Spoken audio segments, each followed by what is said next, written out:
you knew down there, like, okay, I'm playing behind Aamir, I'm playing here, like I'm developing. But did that get you at all? Like, was that hard for you? Like, how did you take that in throughout the freshman year?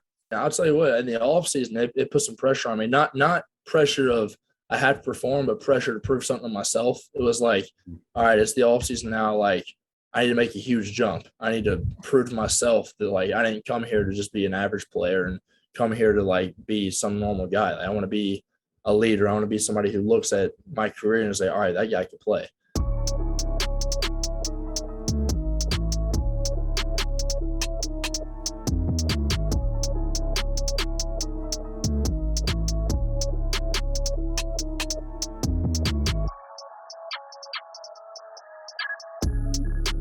What's going on today? I'm the host, actually, Schumaker, and joining us today is one of the most improved players, not just in the ACC, but the entire country. After his numbers have now jumped from averaging 3.5 points a game and 2 rebounds to now averaging 14.7 points per game, 6 rebounds, 1.3 blocks per game. He's a hometown hero at Clemson after he joined them after winning 4 straight titles at Dorman High and also being named Gatorade Player of the Year in the state of South Carolina.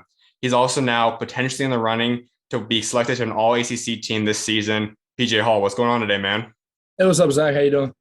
Nothing much. Well, this has been a huge jump for you now, as we just kind of talked about, where you obviously went from a developing role, playing solid minutes off the bench last year, to really being one, if not the main guy for your team. And you guys are off to a great start too. So, how have you kind of stuck this in? Like, how have you enjoyed this jump, and how have you kind of embraced this new role? Yeah, well, I mean, that's why I really came to Clemson, knowing that I'd learned from somebody like Aamir Simms last year, and then the next year I'd have to step into a much bigger role. I knew that it was coming soon, and this offseason I had to really focus on getting ready mentally and physically so I could be out there and be able to compete at a high level this year. That's a unique thing because we're going to go through it all, but you came out of high school as a top 50 recruit, a 4-star, top player in your state. And a lot of guys that have that pedigree coming out of high school, they obviously want to play right away. And sometimes even guys will say, okay, if I didn't get the run, didn't start right away, they might transfer out. So what allowed you to kind of embrace that role and say, you know what, I'm okay having, in a way, in a sense, kind of development year for a year, learning from an all-conference type player, and then embracing my time from there on out?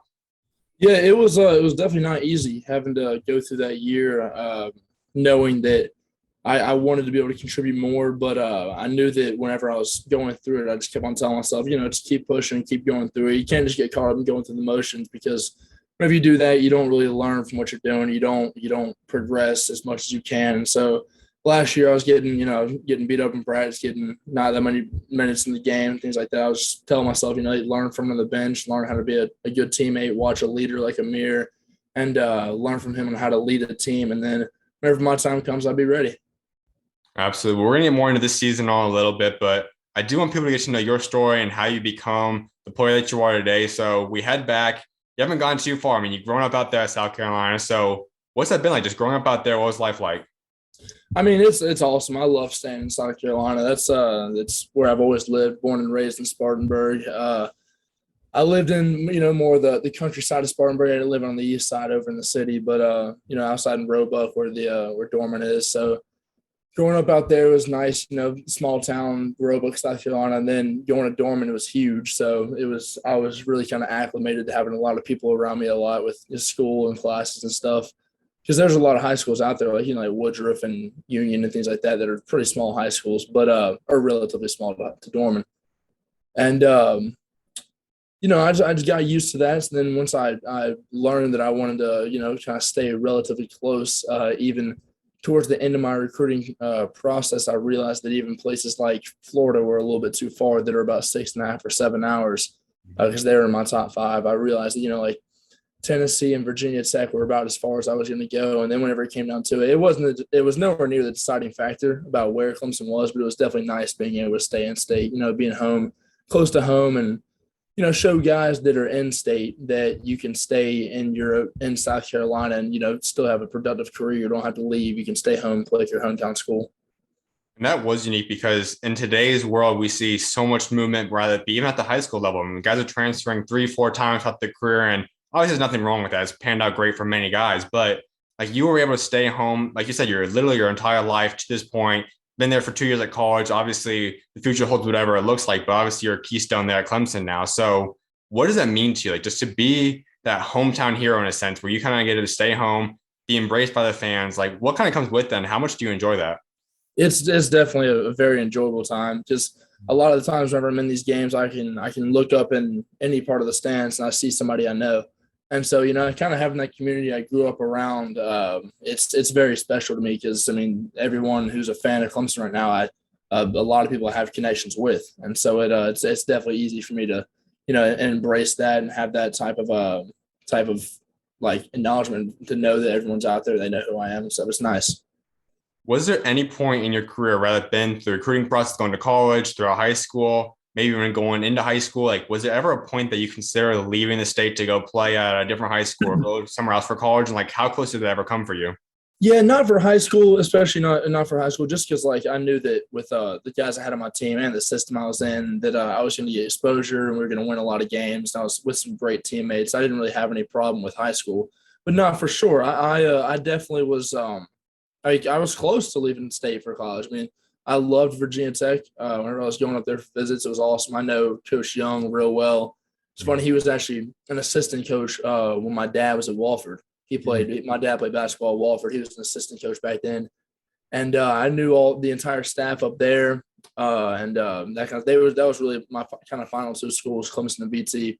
And I was close. I mean, I knew that either way I went, I'd have someone to play behind. I'd have Kevin Aluma up there, Aamir Simms here, and I could learn from somebody at each school. But when it came down to it, I had great relationships with the team at Clemson. The guys there, I kind of knew a whole lot better, and it felt like I was already a part of the team. And so at that point, I was like, yeah, I think I'm just going to go to Clemson. And then it just so happened it's in South Carolina. Yeah. Another unique piece about you is that you grew up in a family of athletics. Like you said, your dad obviously played basketball, and you're not the only sibling playing collegiately as well. Your sister obviously went out and played volleyball at Florida. Your brother's out there playing at Anderson. What's that just been like? Like you grew up in a family that's full of athletics, top to bottom. What was that just like growing up in that environment? It was very, very competitive. I mean, like it's funny. Like my mom could have played overseas basketball. She played at College of Charleston. She also played volleyball down there too. Dad was he was a college basketball player. Could have played a little bit of baseball too in college if he wanted to, but he didn't.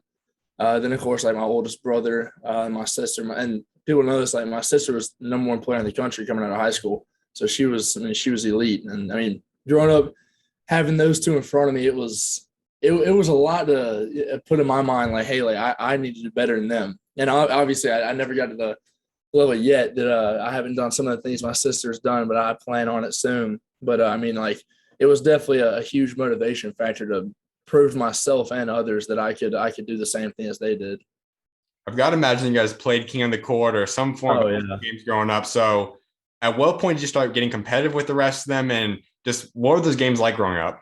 It's funny. I mean, like my brother always killed both of us because he's a little bit older than us. He's got 10 years on me and 8 years or about 7 years on my sister. And so he was always killing me. And now whenever we play one on one, it's a little bit more even. And people don't know this. My brother's like he's jacked. And so I mean he was a true 5 man in college. And so he was a big dude. In college he was like 6'10", 260, like straight muscle. So he's not too far off from that right now. So whenever we play ones now, it's a show.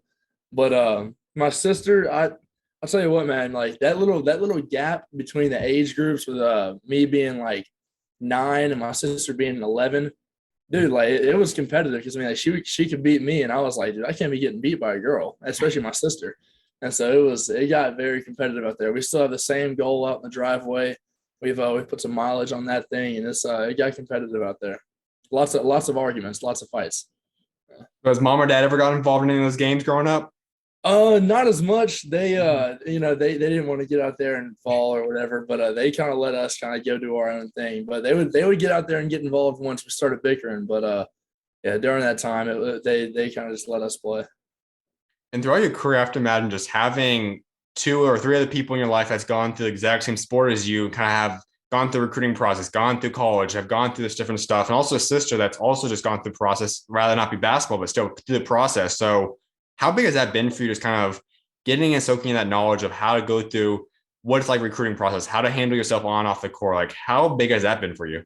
No, man, that's been huge. I mean, that's been a huge helper for me. I mean, whenever I was getting recruited, my brother was always right there in my corner, ready to talk to me about anything.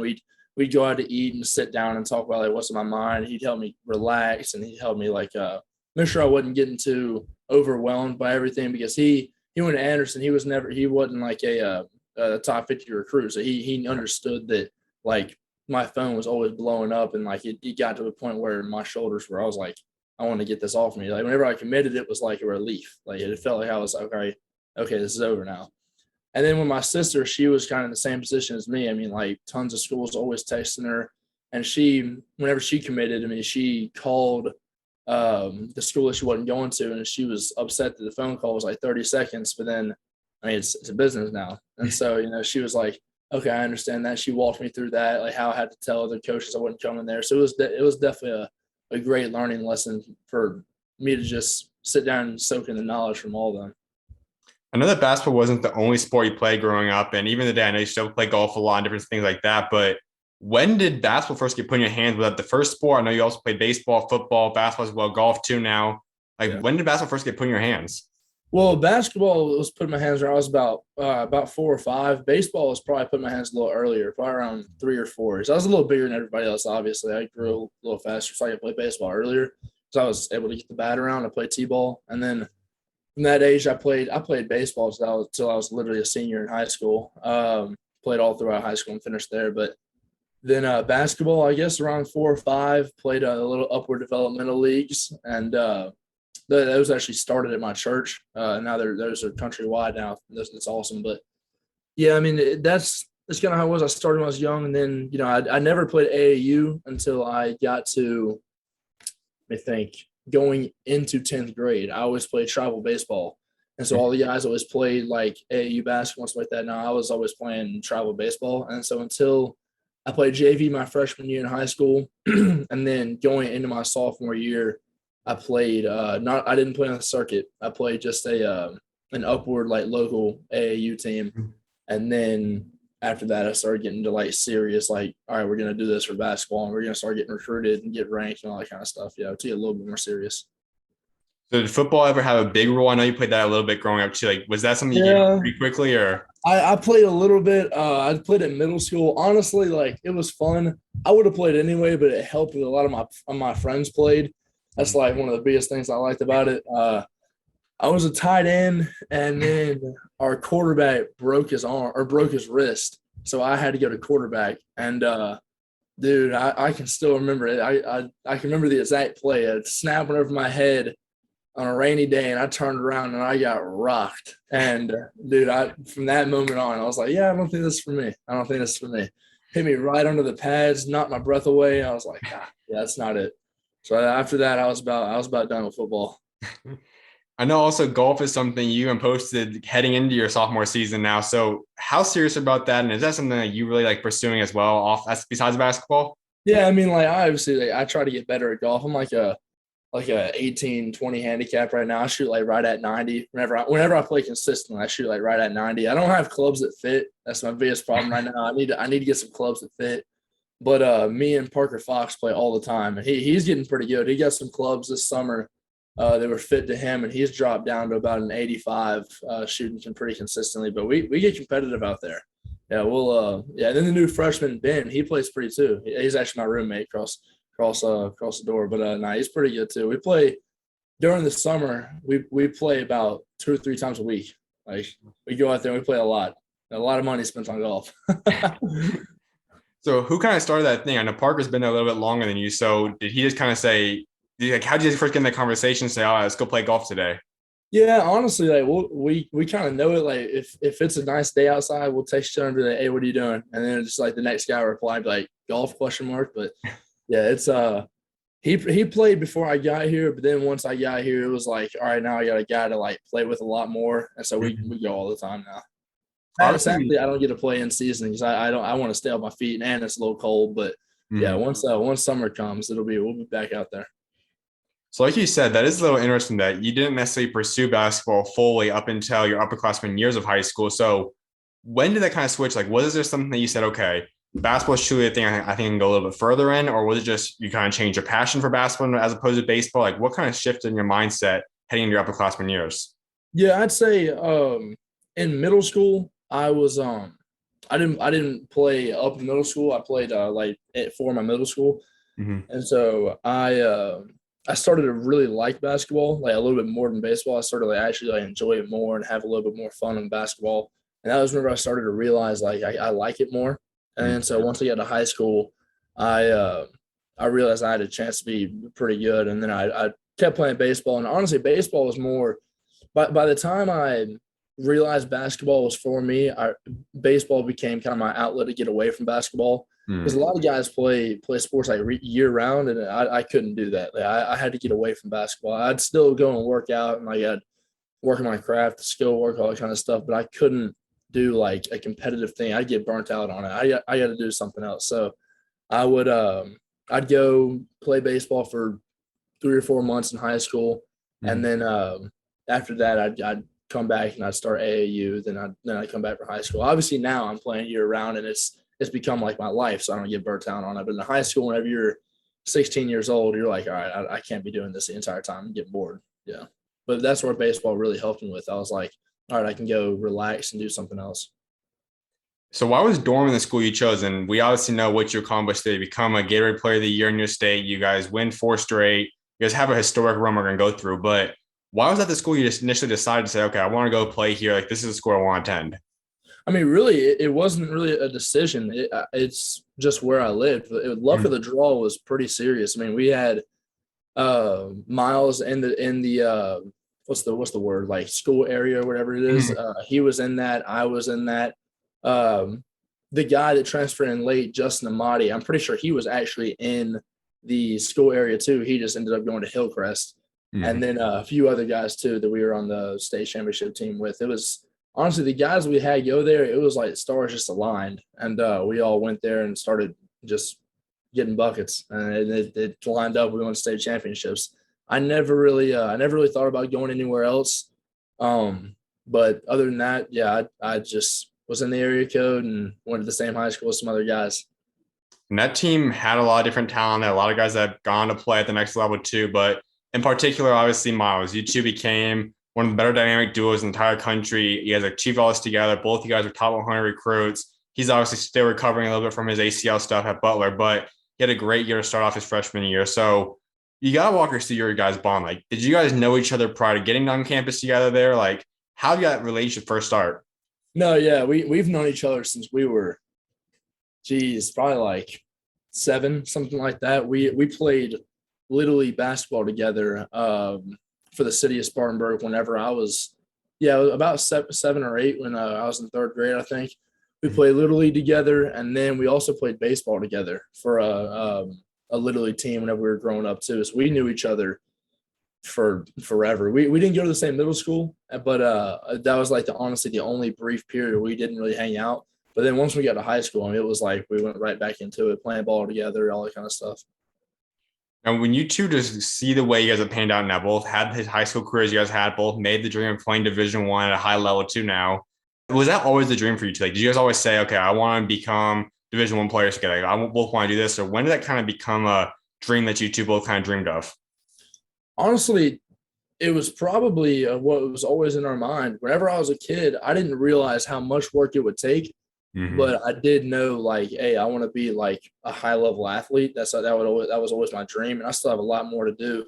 Mm-hmm. But the same for him. We never really sat down and like, all right, like let's go win state championships. Let's go win like a lot of games. I just kind of came along with the work we put in.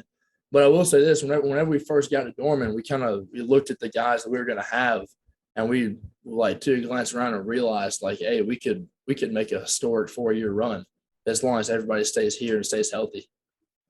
So let's go into that freshman. Like you said, you played JV initially, but walk us through that first year for you. Like, how big was that for you in your development? Just take us through that freshman year for you. No, it was huge. I've had a few years of development at each level I've jumped to, and it's been huge for me each time I've done it. I mean, everybody tries to make sure they play varsity each year. I mean, really, if you're a freshman in high school, AAU is where you're going to recruit it at. Make sure you go to high school and play what level is going to be best for you. Get playing time to develop on the court. Because whenever I was there, I was playing, I was developing in practice, I was learning how to stay poised when I got the ball on the court. If I had been on varsity that year, I would have never touched the floor. I would have only been developing in practice, and whenever I got there the next year, I would have been nervous. I would have been shaking the cord, not having the same kind of poise. So it was definitely a big year for me sitting down on JV and kind of learning like how to play and the next level of basketball. And also I had a great coach that year. So it was definitely a big help. And we see you today, you're a player that continues to improve literally almost every single game. Like you're getting more and more. Last night, you just had your most dunks you've had in a game at 5. You're blocking shots at a high level. You're spacing out shooting the 3 ball. How did this all come to you? Like, was this something that you've always had? Did the 3-point game kind of come to you later on? Like, how did you kind of develop all the different aspects of your game that you now have?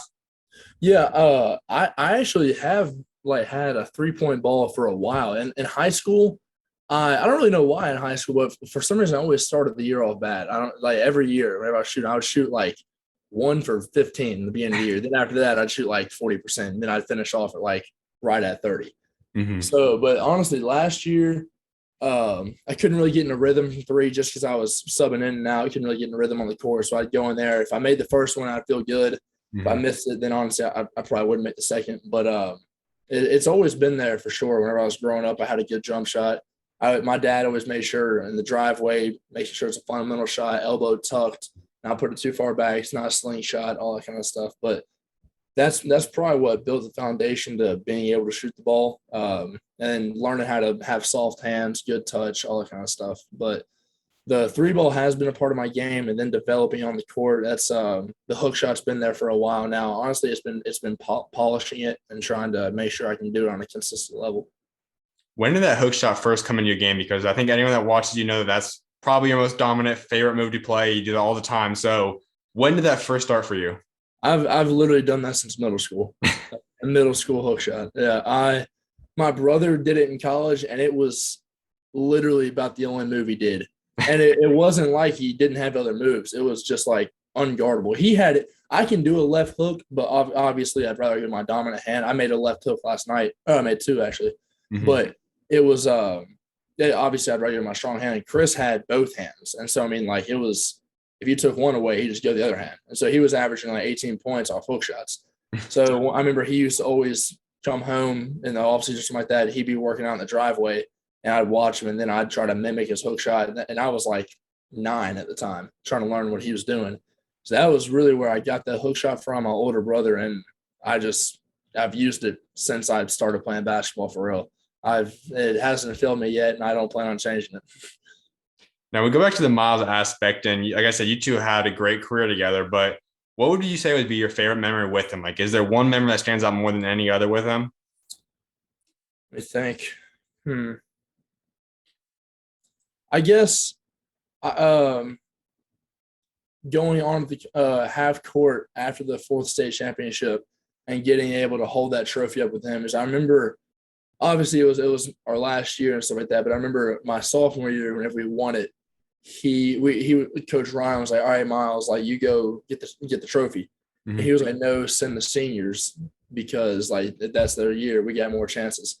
Mm-hmm. And he wanted like Miles and somebody else to go out there. But and Miles obviously like go send the seniors. But so my senior year, whenever we won, it was like, all right, sweet, like it's our time to show like this is all the work we put in. Like we climbed this mountaintop and we're finally here. I mean, there's so many other great memories. I mean, I remember going to the beach ball classic. Miles was rooming with Trayshawn, and I was rooming with Jack Renwick. Trayshawn's at Lander now, and Jack is playing baseball at Walford. And they were like 2 like best friends. Me and Jack were best friends. We'd go over to their room. We'd be running Madden all night. The beach ball classic would provide pizzas, and we would be like holding them up, feeding them the pelicans off the hotel balcony. It was a fun time. So like there are plenty of memories off the court and on the court. But if I had to choose one, it would probably just be able to like sit on that mountaintop and know we're holding that trophy after all those 4 years. Now, people may not realize how difficult it is because obviously COVID ended up coming in and canceled the Geico run you guys could have eventually had. But you guys made your name and made the claim to be able to go out there and play in Geico. And that's not something that's easy for a local type high school. Like we see them when you come talking about the IMGs, the Montverts, now you got even Compasses and all these other new schools. Like these are schools that are bringing in the top ranked players all over the country and everyone's ranked on the roster. So to kind of have a group of guys that's all from the same area, homegrown, stay together for 4 years. Like, How were you guys able to ultimately build that and be able to reach that stage of playing and at least getting selected and playing in Geico? I really credit that to the coaching staff we had, man. Because if we hadn't, obviously, if we hadn't had the team we did and it played at the level we had, we wouldn't have been able to do that. But Mm-hmm. the schedule that they put together and the schedule they put us out to play in front of like eyes that would see us, that would get us ranked nationally, to make sure that we were playing good competition and make sure we were ready for that competition, whether it be scouting reports, watching film, all that kind of stuff. Like high schools don't do that. And Mm-hmm. so whenever we were doing that, we were making sure that we were ready for all this kind of stuff. So I credit, Coach Ryan and Zach Rich, all those guys that made sure that we were ready for those games. And so whenever they put us in front of that national schedule before our region play, that's what really put us in that forefront of a national run. Yeah. Like you said, you didn't start playing seriously till your upperclassmen years, and then you get all this fame. You become a top tier recruit. You get Gatorade Player of the Year in South Carolina. All this stuff starts coming to you. So how did you adjust to that? Like, how is a person to just stay remain humble? Because you stood out even today as you're playing at a high level in the ACC. But like when all that stuff came on to you, kind of in those 2 year span, how did you kind of take that all in at that point? I really didn't think much about it. Mhm. I didn't really notice like what kind of a stage I was going to be playing on at any time. I just kept on thinking like it was a normal game. That's kind of how I approach every game. Like last night, we're going to NC State. We haven't won there in 8 years. We just lost Virginia. In my mind, I'm just going onto another court to go play a basketball game. I treat every game the same. I go out there and give my best. Whenever I was getting recruited and I started to get a lot of attention, I was in constant prayer. I was making sure that I was talking to God to try to keep me level headed and not too stressed, and making sure that I wasn't, going off the ledge. Because whenever I was starting to lose my focus and lose like my patience and making sure that I was level headed and steady, trying to make sure that I wasn't going off the rails during recruitment. It was hard, and so praying to him and making sure that I was good was it was definitely huge, because it was a lot for like 2 years. But I tried to just not really think about it and just keep doing me, and that's honestly where a lot of that baseball came in, because then I would have all this attention with basketball, and I'd be like, all right, see y'all. I'm gonna go play baseball for 3 months and just go relax. Yeah. And for you being a believer, I know you're super outspoken about that as well. And you obviously are, like I said, outspoken on all platforms. You talk about it like it's not like something you keep hidden. So how big has that been for you? Like just to have a relationship with God, go through the ups and downs of a basketball career, on and off the court life. Like how big has God been for you in this journey so far? Man, it's been literally everything. Before every time I step on the court, I'm praying before the opening tip. I'm in the before they announce the starting lineups. I'm sitting on the bench, thinking about like relaxing, and I say a quick prayer after the national anthem. I Mhm. just know that whenever I am able to in that constant dialogue with God, He's able to keep me calm and level headed to go out there and just give my best. And every time I always say like in glory and defeat, and triumph and defeat, then all the glory goes to him. I mean, whether it's losing in grace or winning in grace, because I mean, without him, I wouldn't be here. I know that there's plenty of situations that I could have had my career thrown down the drain with injuries, or things not go my way, opportunities not seized, and so he's definitely put me in immense situations that have got me into great opportunities. And we kind of touched up on your recruiting process a little bit there, but if we go a little bit deeper into that, you originally had your top five, like you mentioned too. Florida was in the mix. Obviously, Clemson was in there, Virginia Tech, also Tennessee, Georgia Tech was in the mix. So kind of break us down to that. Like, why are those originally the five schools you narrowed it down to? And like, just what stood about those five schools to you that made you put them in the final group for you?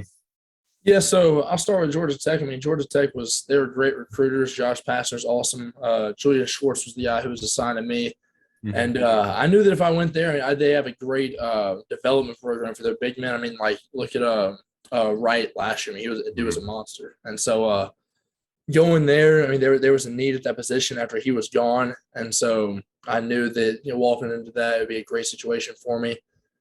Tennessee, Rick Barnes done, I mean, all kind of things in his career, and so it's been great for him. And winning program, they were a top 10 team at the time, and I knew that'd be a great system and great, I guess team and guys to walk into. Rob Lanier was the guy recruiting me. He's awesome. He's the head coach at Georgia State now. He was doing a great job. He left in the middle of my recruitment, and then I was assigned to a few other guys, but didn't get into to Florida.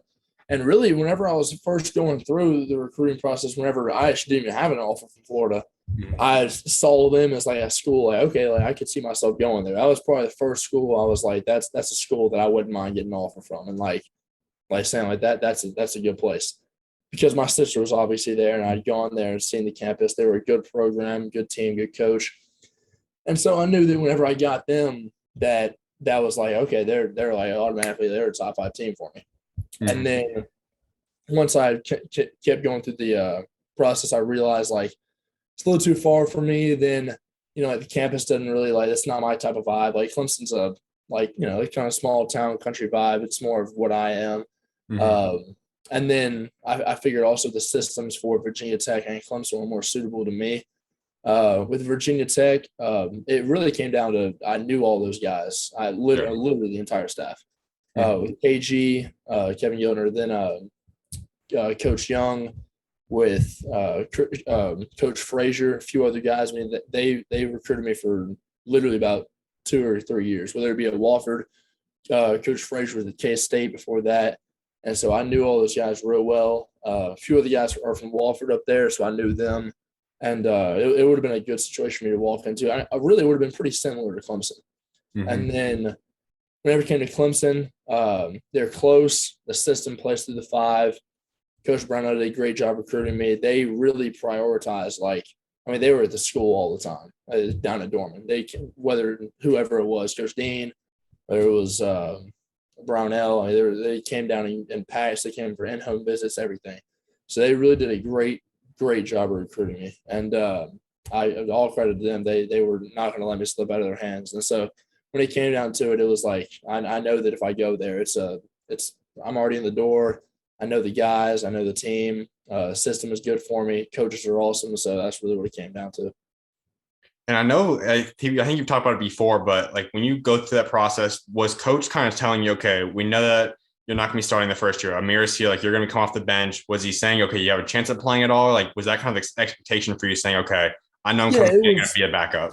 It was, he said you probably won't start your freshman year, which I interpreted as you're not going to start your freshman year.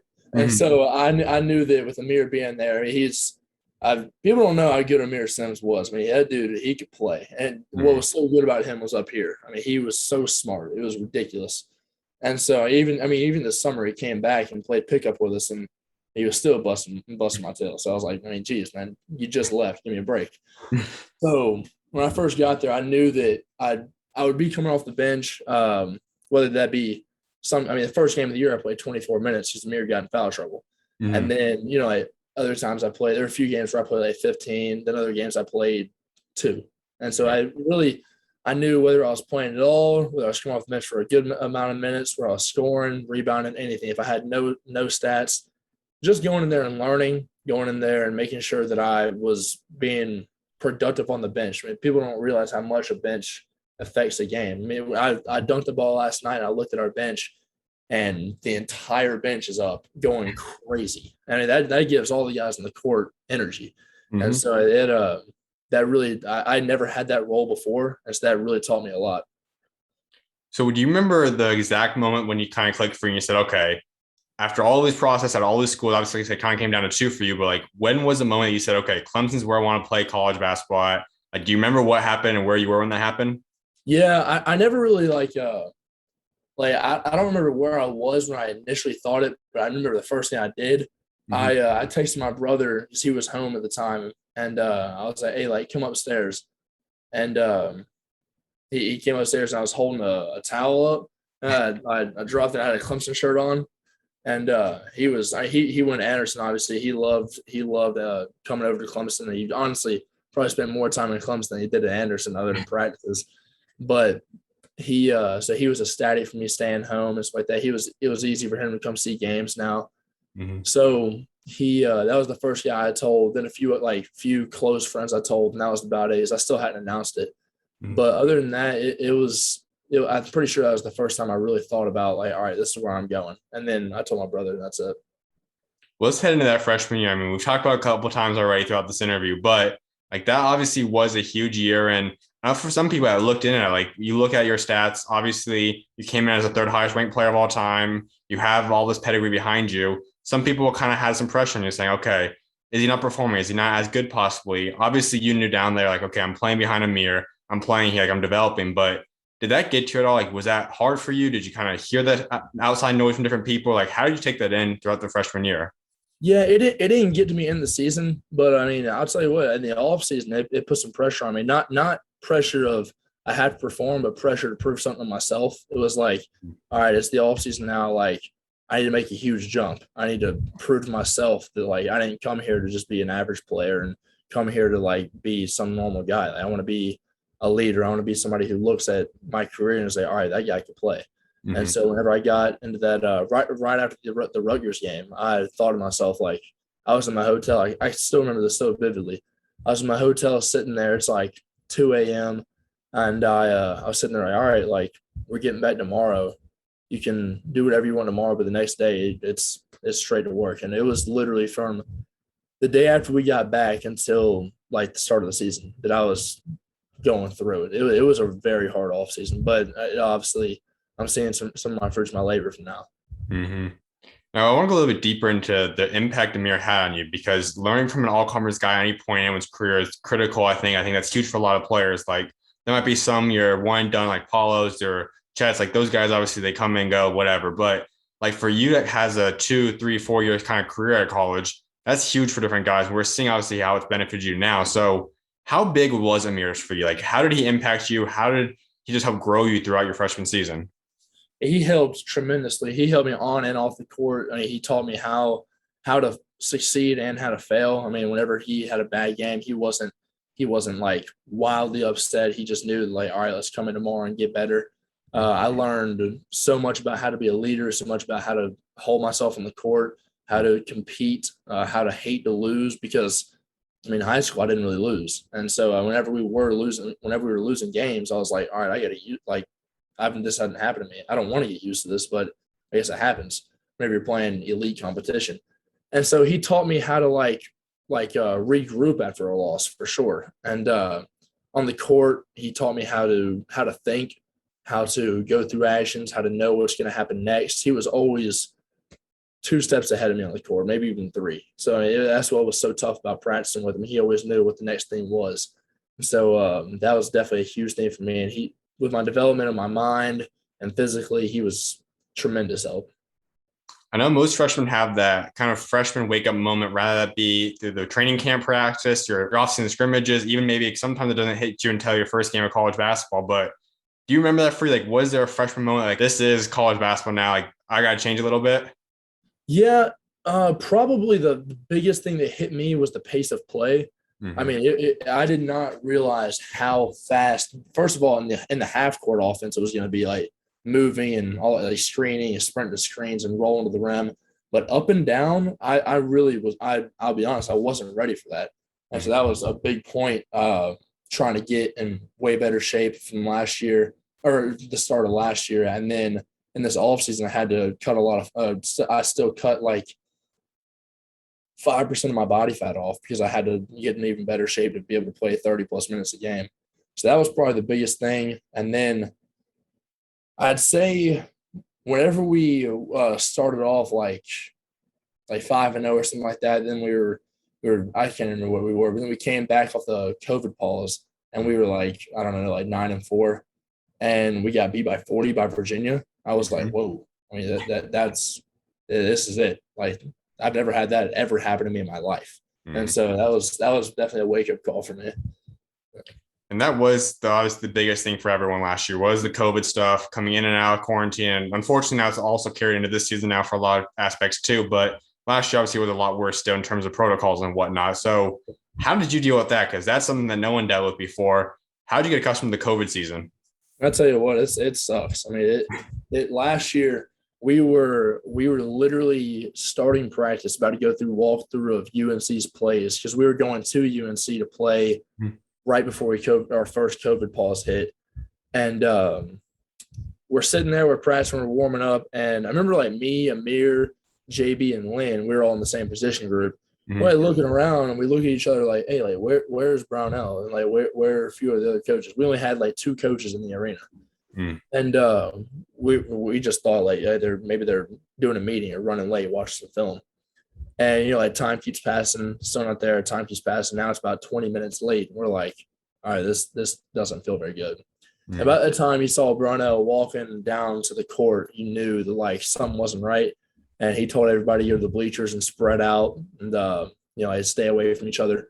And he told us we weren't going to UNC. I mean, that was brutal because we were so ready. We just came off a big win. Oh, that's what it was. The NC State win Mhm. at home where we edged it out in overtime, and we won that. And we were ready to go up to UNC, and then we came back. I mean, people don't realize how hard it is to come back off of COVID. Like I Yep. mean, that even this past game when we lost to Virginia, that was we didn't have COVID or we didn't have the COVID virus, but Duke did. So our game got canceled with Duke, and so we didn't play since the 22nd Yep. up until January 4th. And so we had a long time before our next game, and we came back. We were ready to play. We were like frothing at the mouth, but it still takes a toll on you. And Virginia had just came off a big road win, and they had been playing. They were in a good flow. I mean, all credit to them. They came in there, ran better stuff, and beat us. But Mhm. it's definitely hard to come off COVID. So whenever we came back last year, when you can't practice, we were able to practice this year, but last year we weren't able to practice. I Mhm. mean, to be able to come out after 2 weeks and play a team like Virginia first game back, I mean, it's just setting you up for failure. And so we got our tails handed to us, and then we actually got our tails handed to us 3 times in a row. And then we started to finally get back on track. And then we had another one later in the season. I was actually one of the ones that tested positive later in the season. And Brownell was like, all right, we can't have team practices, but last year our competitive spirit, or last pause, our competitive spirit was down. So we're gonna have individual workouts. I Mhm. tell you what, I was in isolation, so luckily I didn't go through those. I heard those workouts were the hardest thing anyone's ever done on this team. It was like throwing up, like about to pass out. I heard it was terrible. So I uh I definitely am glad I didn't have to go through that, but it's hard to go into that pause and come back out of it. This year is definitely easier because you can practice based on who's tested positive, how many players you have, who's in direct contact, who's vaccinated, who doesn't have the booster, all that kind of stuff. So Mhm. there's a lot of moving pieces, but last year was definitely more tough. So, what is your advice? Like, how have you learned? Because obviously, hopefully, you can only hope it doesn't happen again. But obviously, who knows what's going to happen if another team gets canceled? If you guys have to cancel, like, who knows what's going to happen? But how do you prepare for that? Like, just mentally to get most prepared as possible for yourself personally. How have you learned to deal with that to the best of your ability?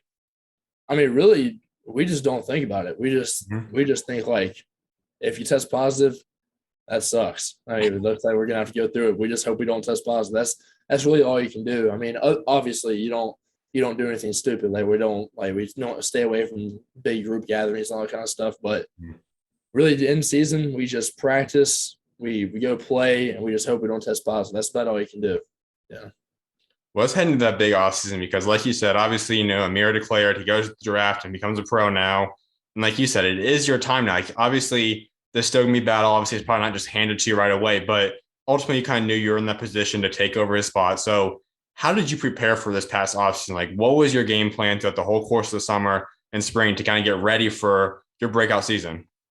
So I wanted to really transform my body because I knew that if I'm going to be playing 30 plus minutes a game, I'm going to have to be in incredibly much more in shape than I was at the time. Which Mm-hmm. I was in good shape at the end of last season, but it doesn't even compare to what I am now. Yeah. And so going into the off season, I actually it ended up helping me, but I accidentally cut 10 pounds. I went down to 224. I was 235, or just 11 pounds. But I remember I weighed in at 224 one day. I was like, "Ooh, that's not great." But then what I did was I was doing 2 days in the weight room, and then I would eat around 4,500 to 5,000 calories a day. And with that, and then being on the court, I would put on probably about 2 pounds every 2 or 3 weeks, like slowly just going up and up and up. And a lot of times, like you don't even notice it But like every now and then, whenever you see that, like instead of the decimal, but the whole number change on the scale, it's like that's a good feeling. So I ended up by end of the summer, I had cut as I said, I went down to 224 and then I got up to like 246. And that was practically like almost all muscle. It was probably about 12 pounds of muscle. Mhm. And I cut about 5% body fat. So I was able to really, really get up and down the court. And then once the preseason starts, people don't know this. But whenever you go into preseason, you basically automatically cut 5 pounds. Mhm. And then so now I'm about 240 and I'm sitting at about 7% body fat. So that's really my biggest goal over the offseason was to get into that great shape and great mobility where I can move my feet, keep a little weight off, and like be able to move up and down the court because I knew I was going to have to be in that position. And so other than that, whenever it comes to skill, I really just stayed the course, did the same kind of stuff. I was doing, like post workouts, perimeter workouts, making sure I was working my ball handling, getting up tons of shots, doing some conditioning things on the court. Mhm. But the weight room was definitely a huge part of my off season. Now, did Coach Brownell sit down with you and say, okay, with Aamir gone now, we expect you to be the guy? Like, heading before the Austin started, like, did he come and say, okay, we want you to be the guy? Did he say it's going to be a competition still? Or was it just kind of completely on yourself saying, you know what, I want that starting spot. That's going to be mine next year? I mean, we had some meetings. It obviously wasn't like, like you're going to be playing like 35 plus minutes of games. I remember I with the Drake game, I played at 39, and then a couple of games play at 36 in regulation. So, I mean, he didn't say that I'd be doing that much, but we had some meetings. He was like, "All right, like, you could be ready for 25 plus minutes a game." Mm-hmm. And so it wasn't like an automatic thing. But he was like, "You still got to go out there and like make sure that you're putting your team in the best position to win and all that kind of stuff." So whenever we first got into practice, it was like, all right, like let's go do this. I gotta handle this leadership spot now. We'll go a little bit deeper into Coach Brownell because I feel like he's a coach that has been pretty consistent now his entire tenure in his college career. Like he's always been right there in the mix of being in the tournament sometimes, if not, they're still above 500 type roster. And he doesn't get too much attention. Like I don't feel like too much of a spotlight gets put on him. So what is Coach Brownell like on the day-to-day life, like on and off the court? What's it like just being around him? Oh, he's a great guy. People don't give him enough credit for what he does in basketball, but I mean, I don't think he gets enough credit for like what he does off the court. And Mm-hmm. he's always fighting for us off the court, making sure that we're getting treated like with, I mean, the best kind of stuff. And then, but he's fun to hang around. He's for Thanksgiving, we all went over to his house, had a Thanksgiving meal because we couldn't go home. And then, I mean, to the day-to-day basis, we walk in, we see him, we have conversations with him, sit down in his office, laugh and joke. But on the court, I mean, he's a fireball. I mean, he's ready to go out there and win. I mean, I remember last night, I messed up a ball screen coverage, and I think they got fouled, and I turned around and looked at the bench. I mean, he's red, and I was like, gosh, like that's not good. So he wants to win every single time he goes out on the court, and you can't ask for anything more than that because he wants to put us in the best position to win. He definitely does that with his game plans. He does not get enough credit for his X's and O's either. I mean, he's a mastermind of basketball. He knows exactly what's going to happen, exactly what kind of things he wants to run, and just about every time he draws up a specific play, it's going to work. And if it doesn't work, then that means we missed the shot. And so it's definitely a pleasure playing for him. What would you say is your favorite memory you've created with him so far? Like the recruiting process as a player playing for him, like what's just been your favorite memory since you've got to know Coach Brownell? Let me think. I don't know. I mean, honestly, the best memories I have are just like growing and like listening to him yell at me. I mean, whenever he yells at me, like a lot of times, I mean, obviously the times he's actually mad, that's not funny. But like whenever he's yelling at me, like trying to get under my skin and mess with me, it's pretty funny. He'll give me a grin every now and then. But my best memories of him are a lot of times. A lot of them are off the court, like going to his house at Thanksgiving, hanging out with his family there. And obviously getting recruited was nice too. He's a great dude. But on the court, the wins are what's really fun. And growing our relationship with him is really fun too. But there's tons of memories. I don't even know if I can choose a specific one. So he's a great guy to hang around though. And not just you, but this whole team has also kind of had a breakout year in a sense because you guys kind of came in and there's a lot of mystery pieces. Like people were like, okay, I don't know if they're necessarily bad, but I don't know how good they could be because with you, obviously we didn't know exactly what you're capable of. David came in, he had a great career so far, but obviously it's a new level, ACC play. A couple other guys had to expand their roles, obviously, with the other guys leaving. So how did you guys kind of form this? Because you guys are now sitting at 10-5, a great record right now. Obviously, well in the mix of ACC, possibly even March Madness run. How did you guys kind of expect? Did you guys expect to be at this point going back 3 months ago, 2 months ago now? Like, how did you guys kind of get ready for this year together? No, we definitely expected this, and honestly, we expected more. I mean, we look back on some games this year, and we're like, I mean, geez, like we're 10-5, but I mean, like there's 3 games where you swing a possession or two, and we pull them out. So we've blown. I mean, heck, like 3 leads. I'm pretty sure late in the second half, and so now we've gotten over that hump and making sure we finish games. But we in the off season, whenever we came out like I think it was like preseason like 10th in the ACC, something like that. We don't really pay attention to it, but I remember hearing it. Mm-hmm. We were like, all right, whatever. Like, so what? It's preseason, right? So we knew that whenever we got into real play, that we had the pieces to actually like go out there and like hand it to somebody. And so we're definitely confident in our team. So how much better can you guys get together? Because you guys obviously still are kind of getting chemistry, you can still see you guys keep growing each game. There's so many moving pieces that came into this roster. So how much better can you guys get as a team going forward? I think we can get a lot better. Mm-hmm. Obviously, we've had some good games. We had some nights where we were lights out. I mean, the Virginia win at Virginia was a great win. It showed team chemistry, fight, and all that kind of stuff, focus and details throughout the entire game. But I think that we can get a lot better. I mean, there's obviously always room for improvement. And whenever we're on the court, I mean, whether that improvement is one night just being lights out and shooting like 60% from the field or winning a game that's 52-50 where nobody can hit a shot. And so it's I think there's definitely a lot of room for improvement, even though we've definitely come a long way still. Now, for you personally, did you expect to have the jump you've had now? Because I'm not sure, obviously, exactly numbers of every guy that played last year compared to this year, but you obviously have to be up in the top. You jumped almost, I mean, you've dumped over 10 points per game. You've dumped 3 times as many rebounds. Like, did you expect to play at this role where you're leading your team in scoring, second in rebounding, leading in blocking? Like, did you expect to have this much of a jump this year? Yeah, I kind of expected it out of myself to do it. Mm-hmm. I knew that going into this offseason, if I dedicated myself to the work and made sure that I was focused in what I was doing, I expected myself to have a big jump. Now, whether it was going to work out or not, I mean, that was God's plan. And it's been working out so far. But honestly, I was going to live and die by the fact of just working hard. I mean, that's really all I was going to plan on. So it's worked out so far, and I don't plan on that changing anytime soon. And God's obviously got whatever's got in store for you going forward. But just looking at it at this point in time, like you're already going to be a potential all conference player as a sophomore. And that's not an easy task to do in the ACC. So what more can we expect for you going forward? Like if you obviously are still here for junior and senior year, maybe even you take a fifth year if that comes down the road. But what can we expect for you going forward in the future? Oh, I mean, honestly, the most you can expect from me is just to continue to win. That's really all I care about. Whenever you get on the floor, I mean, it's fun to have all these stats and be considered for all that stuff. But at the end of the day, if you don't win, then none of the stuff you do really matters. And so if we can continue to win and make runs in the ACC tournament, make runs in the March Madness tournament, that's what really matters. That's where memories are really made. Because me, I'm not gonna call Hunter Tyson up 20 years from now and be like, hey, remember that game that I had like 20 points in? No, I'm gonna call him up and be like, hey, like, dude, I was just thinking about our Sweet 16 run my sophomore year. That was so fun. So that's what really matters.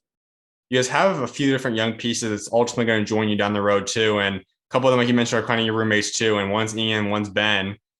Talk about those guys a little bit. Like, how has their growth been? Obviously, we don't get to see them as much action this year. They're kind of that developmental year too. So how special are they and what can we expect from them going forward?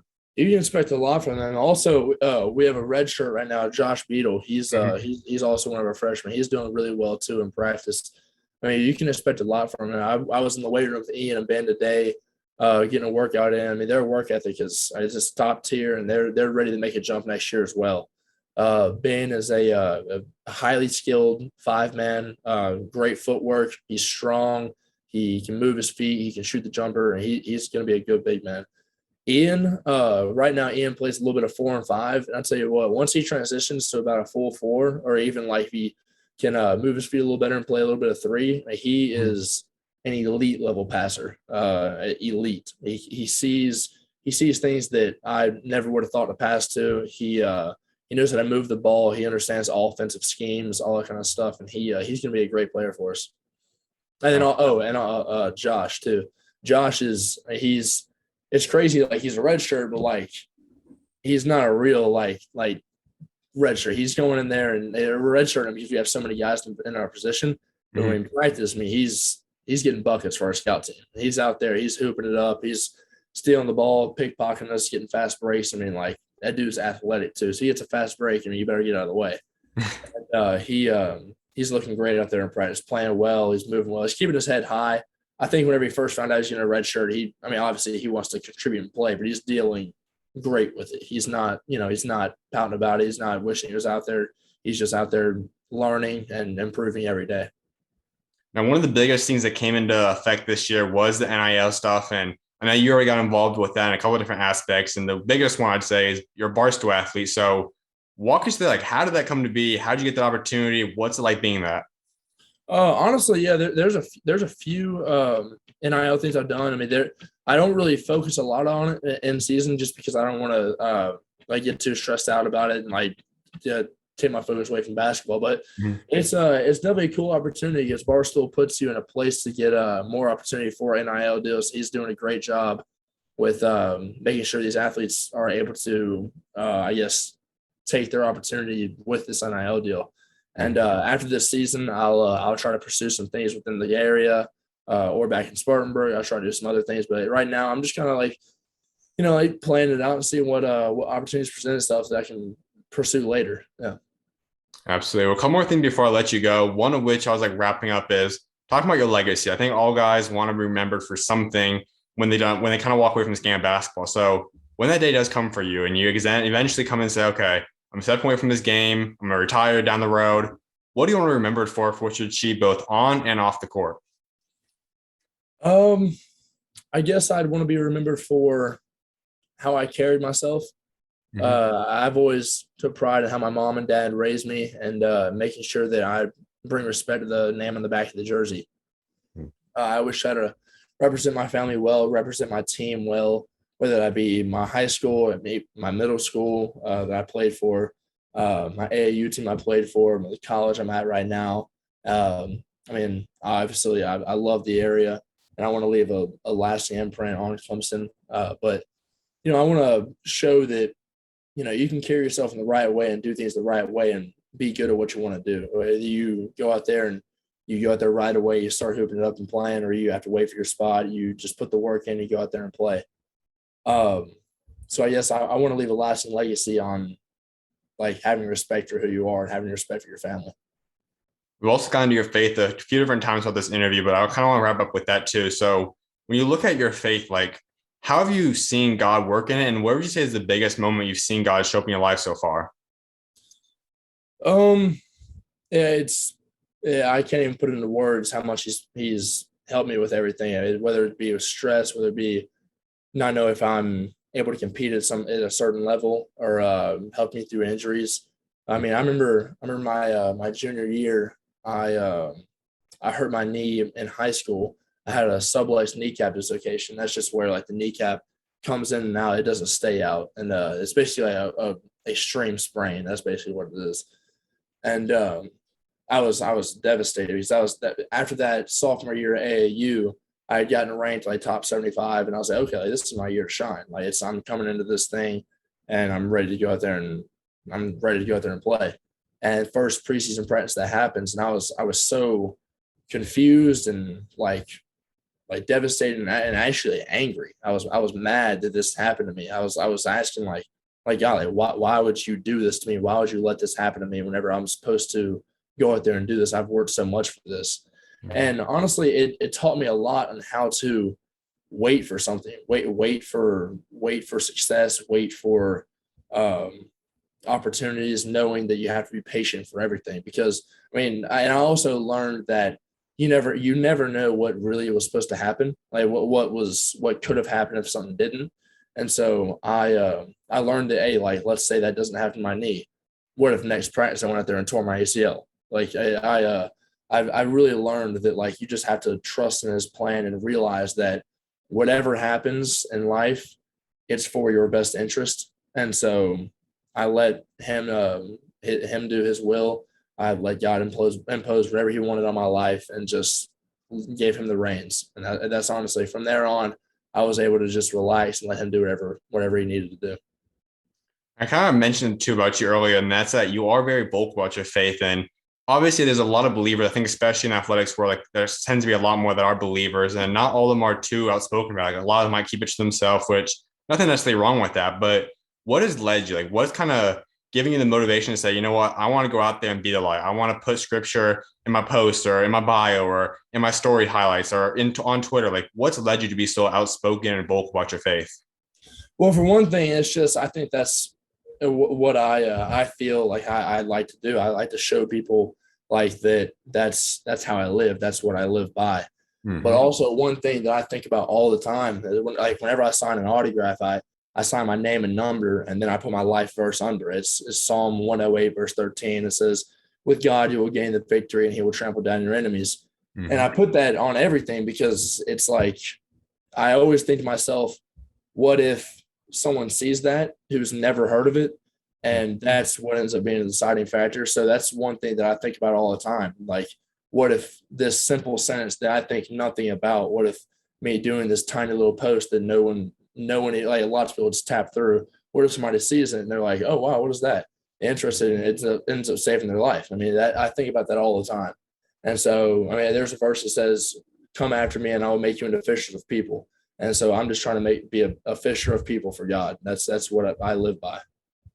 That autograph idea is unique, and I'm sure there might be someone else out there that does that too. But walk us through, like, how'd you get that idea? Because that's something that I don't think too many people think of. I mean, obviously doing the autographs, a lot of people do, but to put the scripture there as well, who gave you that idea to just kind of pop in your head one day when that started? Like, take us to the backstory of that. Yeah, I got the idea from really it just popping in my head, but the verse is funny.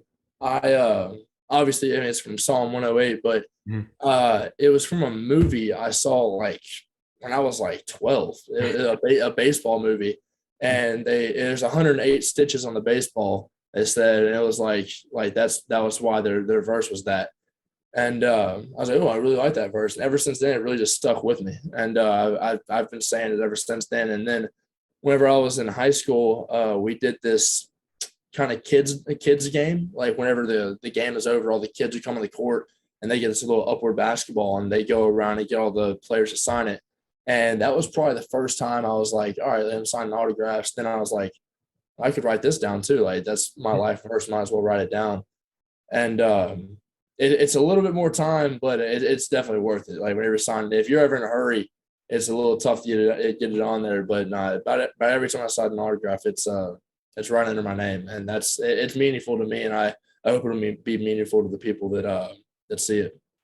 That's awesome. Well, my final thing for you, give Clemson fans and just the country in general your three biggest goals you have set for the remainder of your Clemson career. All right, 3 goals. Clemson career. Hmm. I'd say change the culture of um, change the culture of kids staying in state. I want to make sure the kids know that if you come to Clemson, if you stay in state with South Carolina, I mean, like you have an opportunity to be a great player. You have an opportunity to develop your game. You have an opportunity to become what you want to become, and you have an opportunity to be seen for the next level. It's not just you don't have to go to a blue blood. I mean, look at John Morant. John Morant's South Carolina, and honestly, I say this, I can't believe he wasn't recruited by those people because people know this. John Morant was a bucket in high school. He was a certified bucket. And so he was from a lower state in South Carolina, but he obviously went to Murray State mid-major, and look at him now. He's an NBA All-Star Mm-hmm. or soon to be. I think he's been an All-Star He's so gonna far. be, But yeah. yeah, but second one, change the culture of making sure that we become a team that is a winning team. I mean, in the past, we've obviously had winning teams like almost every year, but it's like I want to be known as a winning team. Yeah. Like I want people to be like, oh, that's Clemson basketball. That's a good program. Like you're going to Clemson. Oh, you're going to go there and you're going to have 4 years of the tournament. You're going to have 4 years of winning in the first round and going to like 30 round of 32, Sweet 16, Elite Eight, all that kind of stuff. Mm-hmm. And one more goal. This is more personal for the team is is to go to an Elite Eight and go win that too. I mean, the Elite Eight is the bare minimum. I want to go there and leave a legacy of, oh, that team went to the Elite Eight. This kid went there and helped change the culture of Clemson basketball to where people see that team and they're like, oh yeah, like a few years back they're Elite Eight. This past year they're in the Sweet 16. They're a team that if you go there, then you're going to win games. You're going to have a great coaching staff. You're going to have a great 4 years of college, and you're going to go have a great career. Absolutely, man. Well, I definitely appreciate you taking time to come on today, and can't wait to see what guys got next week, man. Yes, sir. I appreciate it, man. You be good. Absolutely, man. You're all welcome on, man. God bless. Yes, sir. God bless.